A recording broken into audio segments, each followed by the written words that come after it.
Takže čau lidi, minule jsme skončili tady a já jsem Lár.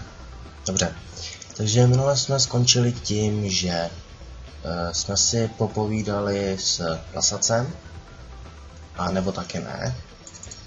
Za co sedíš, Vlasatče? Ano. Předně mi netykejte, nejsem žádný váš přítel. Jmenuji se Bratislav Samolej a jsem vydavatelem nezávislého ekologického měsíčníku Šumná Šumava. No, nemusí být hned tak zlé. Jen jsem si chtěl popovídat. Určitě sedíš nespravedlivě. Že jo? To si Hergot piš, ty budeš dobrý kolík s vyvinutým pozorovacím talentem. Sakra, kam se poděla tvoje čeština? Takhle se musím maskovat, aby mě neprokoukli. Pokud si z toho nevšim, žijem v policejním státě.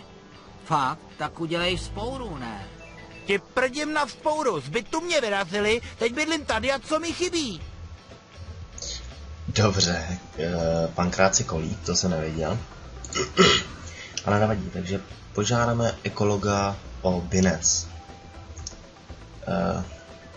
No, prakticky i můžem. Hele, potřeboval bych vzpouru. Ty smradi, mi sebrali poslední číslo našeho časopisu, když mě stěhovali z vedlejší cely. Kdybyste ho nějak sehnal, tak bych vám byl vděčný. Vděčnej? Dobře, seženu. A bude vzpoura. Když seženeš časák, bude i vzpoura. Dobře. Takže... zeptat se, za co sedí. Říkal ten mladej, že tě zbalili, když si něco dělal s veverkou. To byla finta na imperialistického nohsleda. Nemám kde bydlet, tak přece nebudu v zimě v parku. Já bych řekl, že za to obnažování si do zítra venku.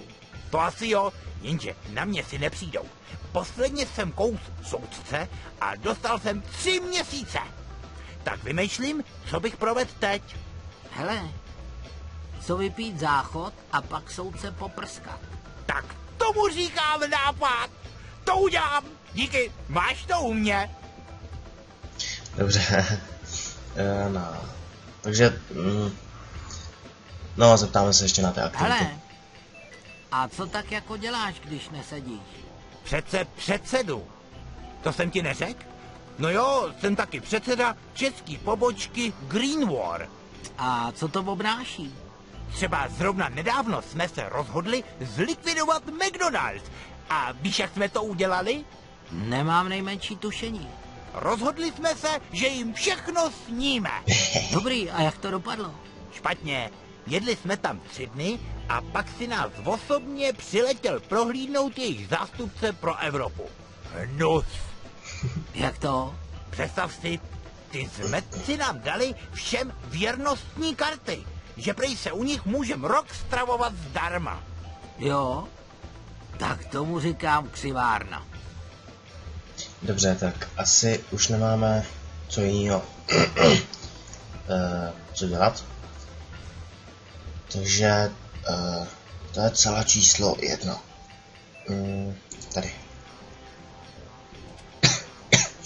A ještě se chci omluvit, já jsem kapánek nemocnej, ale videa budu natáčet furt, takže v tom by neměl být žádný problém. Takže on chtěl ten časopis, pokud vím. Jo. Jo, vidím tam na zemi nějaký časopis, zřejmě ekologický. Ale je to dost daleko. Tak asi k tomu použijem to koště. Že by? Ne. Nečekaně. Šumná Šumava. Časopis ekologické avantgardy. Páni, dobrý soudce by ten časopis zakázal už jen kvůli názvu. Já souhlasím taky. Ekologický časopis. Vydáme to tomu zablešenci. Takže tady je časák, teď chci vzpouru. Časák sice mám, ale nepřečtu z něj nic, je tu strašná tma. Jo, takže to je 2, myslím. Není pan Kráci. To jo. Čísla jako kráva, já to nevidím. OK, že 2. Tak jsem tu zase. No, to vidím. A že Tak takovou časák máš? hybinec. Tak teď mi udělej vzpouru. A co chceš, abych volal? Pro mě, za mě třeba pusťte bratry domů, hlavně chci pořádnej virvál. Tak jo, vidím, že máš protirasistický smýšlení. Dobře, jdu na to. Ale kdybys ode mě někdy něco potřeboval, tak mi brnkni na číslo 32 25. Pusťte bratry domů! Drž zobák, nebo si tě podám tak, že budeš prosmík i ty veverce. Pusťte bratry domů! Co jsem ti říkal? Drž zobák! Nedomí! Co je to tam sakra za bordel? Okamžitě to zaražte! To půjde těžko. Ten vlasatec asi hned tak neskončí. Nedomí! Řekl jsem, abyste to zarazil, nebo vás vyrazím! Vy mě teda ne, odcházím sám. Máte moji okamžitou výpověď. Za tyhle peníze mi dají práci všude. A můžu jít třeba hned. Zítra vás tu nedomí už nechci vidět. Vyletíte na hodinu! Klidně, do večera jsem pryč. Koukám, že tady zase se něco stalo. No, nevadí. Tak asi promluvíme s Fízlem. Zdravím. Dobrý. A nebo asi ne. Tak zkusíme použít počítač, jestli už tady nepracuje. Mohl bych se podívat do centrální evidence obyvatel. Víte, já jsem... A mě úplně jedno, kdo jste. Mě jedno úplně všechno, dělejte si, co chcete, já už tady v podstatě nedělám. Člověk se tu stejně uznání nedočká. Centrální evidence obyvatelstva. Vlož přístupové heslo. Mohl by to být třeba Kinžvart. No, nebyl to Kinžvart. Tak třeba Pendrek. Tak to je mi taky na Pendrek. Hele mladej, něco bych od tebe potřeboval. A co? Potřebuju přístupový heslo do centrální evidence. Je mi líto, ale neznám ho. A nekecáš? Protože jestli jo, tak tě udám, že jsi ve službě bral jídlo od civilisty. To je vydírání. Správně. Stejně tady končím, takže mi to úplně fuk. Fakt bych rád pomohl, ale nemůžu. Mladej, no tak, naval heslo. Opravdu ho neznám. Heslo zná jenom náčelník. A čistě koutkem oka, rozumíš? Čistě náhodou. Nezahlíd si ho. Opravdu ne, jen... Co jen? Jen, že kdykoliv jde náčelník do evidence, vypne větrák. No, dělá to tak vždycky. Větrák, říkáš? No, moc si mi nepomohl, ale i tak díky. Větra. Větrák. No a co s ním? Jako... Já teďka úplně přesně nevím, co s ním. Jako... Větrák. No to mi je jasný, že to je větrák. Ale... Jo, tady něco bylo. Jo, to bylo použít ten počítač. Moment. Ale tady jsou jenom 3 cely a 4 spínače. Tak moment, to zkusím. Aha. OK, no dobře. Tak... Můžeme se podívat na ten větrák teda, si tam... Tady to máme. Aha. Má to napsaný na jednom listu. Komandant. Blbější heslo jsem neslyšel. Neměl by tolik koukat na video. No, tak to s tebou souhlasím. Komandant. A teď František Cecvárek. Tady to je. Poslední známá adresa. Zimní stadion Honička, hokejová hospoda. Chaloupka u Puku. A mám tě, Cecvárku. Dobře. Tak asi půjdem. Hospodou Puku.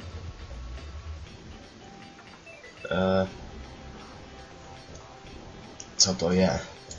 Rum, vodka, zelená, absint a myslivec. Moment, ještě griotka, gin a koněk. Ten člověk je hotová reklama na destiláty. Ten je asi hodně nalitej. Tak dej to. Pán vypadá jako vysloužilej úchyl po 10 letech. Vodně ji radši dál. Dobře. Co tady ještě máme? Ta hlava. To je velice zajímavá trofej. No. To je taky pravda. Tak promluvíme s vrchním. Dobrý den. Potřeboval bych mluvit s panem Cecvárkem. Tak to prosím nepůjde. Já myslel, že tady pracuje jako kuchař. Ne, nám vaří pan Nechutný. Cecvárek mi utekl. Mohl byste mi zavolat aspoň toho nechutnýho? Ale jistě. Rudo? No co je?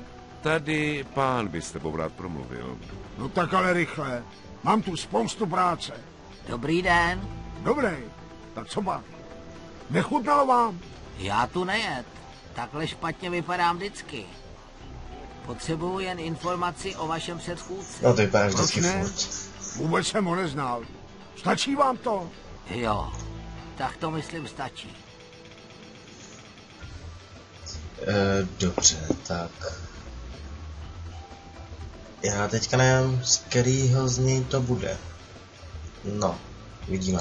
Víte, nechci se nějak dotknout vašeho hosta, ale potřebuji s ním mluvit a on je prostě úplně našro. Proč tak decentně? Poslední dobou je sportovní agent Rosomák neustále na plech. Ožrali jak dělo, jako prase, jako hovado. Pokud vám mohu nabídnout něco ze slovní zásoby bývalého učitele češtiny. Taky vás můžu upozornit, že jí má pravidelně jak vidle, případně pokud byste si přál, jako prase svíčky. A takhle vypadá od té doby, co se mu ztratila ta jeho hvězda. Myslíte Jaromíra Jägra? Jo, tak se jmenuje ta ovečka, co jí pase. Jenže se asi před týdnem nějak ztratila a pán je z toho trochu špatný. Vypadá děsně. Musí tady trávit celý dny? A to zas ne. Po té ztrátě nemá tolik peněz, takže při zavíračce letí obloukem. A není vám ho líto, když ho vyhazujete v takovém stavu? Ani v nejmenším. Před vyhozením obdrží speciální koktejl, který by vystřízlivěl i kapitána Flinta po 20 letech plavby. Pak jde domů a od rána volá na všechny strany, aby tu svoji hokejovou hvězdu zase našel. Zhruba v 1 upadne do deprese, protože ji nemůže najít, no a v 12:30 je tu zas jak na koni. Ten koktejl by se mi hodil, třeba by s ním začala být rozumná řeč? Na koktejl nemám čas ani náladu, i když... Vidíte tamhle toho chlápka? To je hlavní hygienik města Prahy, pan Lehký. Hajzl, zmetek, siamský prase a magor v jedné osobě, notabene s razítkem. A jestli to razítko dá pod svoji správu, tak to tady můžu zavřít. A když vás ho zbavím, bude koktejl? Pro mě, za mě, pak vám toho namíchám třeba hektolitr. No, tak asi... To bylo zřejmě na tejto, protože tady to vypadá... No, taky divně, ale... Když bych typl tejto, tak se poptám ještě po Cecvárkovi. Víte, já bych si chtěl o tom Cecvárkovi trochu popovídat, i když vám už utek.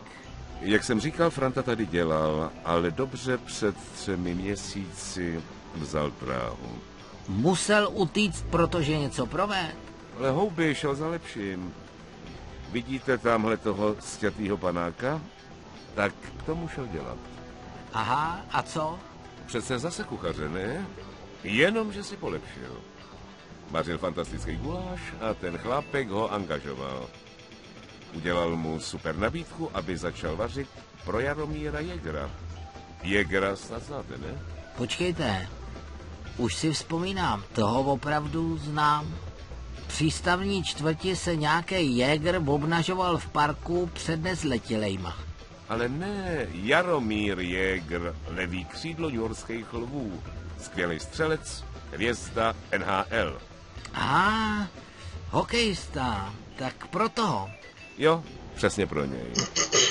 Taky bych si to dal líbit. A od té doby jste ho neviděl. Ani náhodou, starý kamarádi už mu asi nevoněj. Tak díky. Dobře. Tak, zeptáme se tady toho. Dobrý den. Já bych od vás něco potřeboval. Vlastně chci vás o něco poprosit. Nemohl byste přimhouřit očičko nad tou zprávou? Oni tu zas tak špatně nevařej a... Zdejší kuchyně je příšerná. To však nic není proti hygieně, obsluze a frapantnímu porušování všech předpisů souvisejících. A kategoricky si nepřeji, abyste jakkoliv zasahoval do svrchovaného práva objektivního hodnocení. Co jste říkal? Abyste ihned odešel, nebo zavolám policii a provedu u vás osobní hygienickou kontrolu. To jako úplnou? Ano, včetně spodního prádla a zubu. Tak to jste drsňák. Radši padám. Dobře. A... No, s tím zásobot nepromluvím, tak ještě s tím vrchním zkusíme. Pivu zdar. Nazdar. S tím se asi nepokecáme. A co tady teda? Tady... Jedně... To je... Co tady mám?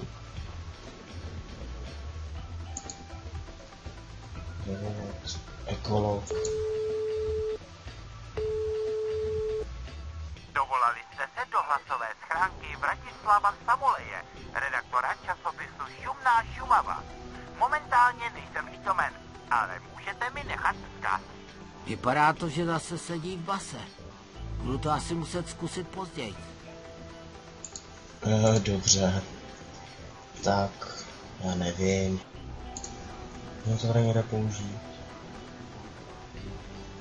Asi ne. Tady to nefunguje, ta nám je k prdu, tam nejsou náboje, tak zkusíme ten Fullsbrook. Co to? Jo, aha.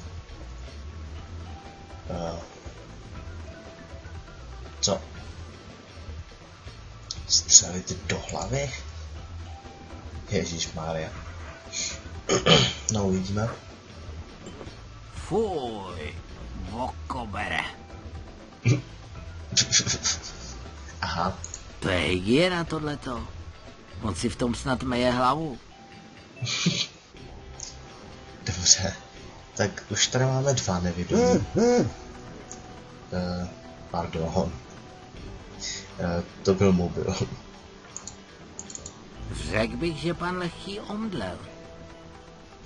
Třeba by stálo za to trochu pomoct dobrý věci a nahradit to jídlo, na který píše zprávu, nějakým jiným, co by vylepšilo jeho zažívání a zprávu. Proč ne, ale kde ho vzít? Řekněte kuchaři, ať něco uvaří. Vy jste u nás ještě nejet, že jo? Kdyby ti sportovci neměli takový hlad, tak to tu můžu zavřít. Občas, pravda, se Rudovi něco povede, co se při troše dobrý vůle dá jíst, ale to je jev asi tak častý jako zatmění slunce nebo inteligentní rozhodnutí senátora. Rudu vyškrtněte, vymyslete si něco jiného. Jinak upřímně věřím, že jenom omdlel. Co by se stalo, kdyby umřel? No, přišel by jeho zástupce mužík a zavřel by to tady hned i sekcíplým lehkým. Dobře. Asi u toho Číňana, ne? Počkej, co to bylo? Jo, policie. Dobře, Co to tam pro Krista pána dělají? Dobře, tak tady můžete vidět tu babku a důchodce. A... Co to tam pro Krista pána dělají? Dobře. Důchodkyně, chuligán a důchodce. OK.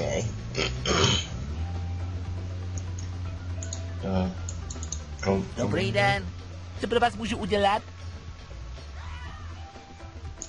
Prosil bych maso 3 barev, bambusové výhonky a pikantní rýži. Zabalit, prosím.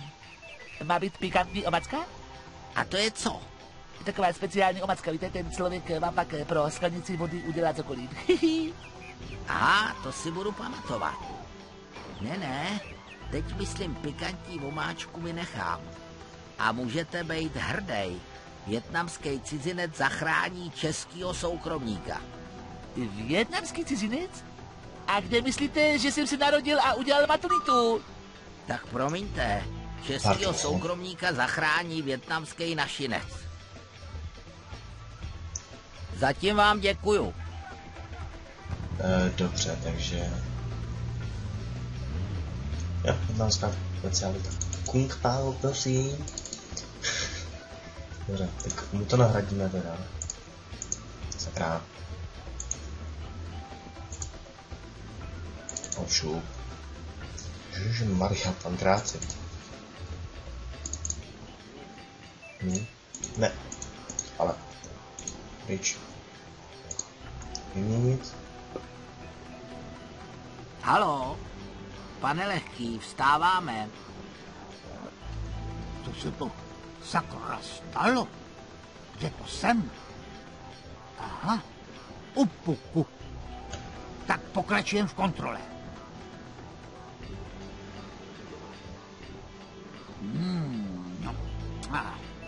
No to je dobrota. Jako by to ani nevařil nechutný. Tak to se teda hodně zlepšili. Budu je muset pochválit. Dobře. Kdyby si věděl, že jíš něco od toho, tak... Spokojenějšího hygienika jsem ještě neviděl. No, to je taky ne. Řekl bych, že to máte v suchu. Snad jo, Lehký se napucoval a dá nějakou dobu pokoj. Počkejte chvíli, naleju vám ten koktejl. Moc děkuju, pane Vrchní. Tak. Vypadá to jako nějaký džus. Dobře. Koktejl, který vystřízliví každýho. I když znám jednoho, u kterého bych o tom dost pochyboval. To není člověk, ale přírodní úkaz. Myslíme asi to samé. Dobře. Dáme ten koktejl.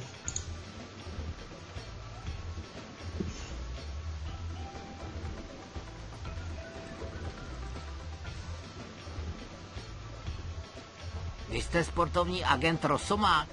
To jsem. A vy? Já jsem Pankrác, soukromý detektiv. Světlo mých očí, řekni, našel jsi Jarouška? Klid, pane Rosomák, scháním Frantu Cecvárka. Měl pro tu vaší hokejku vařit. To je pravda. Fakt, nevíš nic o Jarouškovi. Fakte, ale napadá mě, nevíte, kde je Cecvárek? To nevím. Taky asi zmizel, co? Proč se ptáte? Jen si tak říkám, když najdu kuchaře, najdu asi i Jägera. Vy máte pravdu. To by mohlo být. Co kdybych vás tedy pověřil i pátráním po Jarouškovi? Nebojte se, škod nebudete. Proč ne? Najít jednoho nebo 2 lidi, to už je jedno. Pane Rosomák, kde bych měl tak začít s pátráním? Já myslím, že v New Yorku. Jaroušek se tam připravuje na sezónu a bydlí u svý přítelkyně. Ta se jmenuje Andrea Boříčková, adresa je...